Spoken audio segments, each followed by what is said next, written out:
ரொம்ப சென்சிட்டிவான ஒரு கன்டென்ட் ஆச்சுல்ல. ஸோ ரொம்ப பொறுப்புணர்வு அதிகமா இருக்கணும்ல, இருந்திருக்கும் இல்லையா? நிச்சயமா. அதாவது என்னன்னா, இந்த ஒரு அற்புதமான கன்டென்ட். இந்த கன்டென்ட்டை ஏன் இத்தன நாள் விட்டு வச்சிருக்காங்கன்ற ஒரு கேள்வி எனக்கே இத படிச்சோனே தோணுது. இவ்வளோ அற்புதமான ஒரு கதை உள்ளுக்குள்ள இருக்கே, இந்த கதைக்களத்தை ஏன் யாருமே பயன்படுத்தலைன்னா, நீங்க சொன்ன மாரி அதில நெறைய சென்சிட்டிவிட்டி, நெறைய விஷயங்கள் இருக்கு. அத ஆரம்பத்திலே நம்ம கிளியர் பண்ணிக்கணும். ஏன்னா நம்மளுடைய நோக்கம் இது அல்ல, அது அல்ல. அதாவது தேவர்ன்ற மகான் யார்? அவர் எப்படி வாழ்ந்தார்? நான் ஃபஸ்ட்டு இந்த படத்துக்கு இன்டர்வியூ குடுக்கும்போதே அந்த வார்த்தைய தான் சொன்னேன். அதாவது சமுதாயத்தில இப்போ தான் ஒற்றுமை நிலவிட்டுருக்குது. ஓ! இப்படி ஒரு படம் எடுத்து நீங்க உடைக்க போறீங்களா?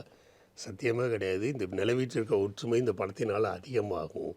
ஆனா இப்ப சவுத் பக்கம்லாம் போனா தேவர் அவர்கள வச்சு ஜாதிய ரீதியா பேசுறவங்களும், அத இருக்காங்க. அதாவது அதத்தான் நான் ஃபஸ்ட்டே சொன்னேன். ஃபஸ்ட்டு சொல்லும்போதே சொன்னேன். ஜாதிங்கிறது அழிஞ்சிடக்கூடாதுன்னு நினைக்கிற ஆட்கள் நெறைய பேர் இருக்காங்க. ஓகே.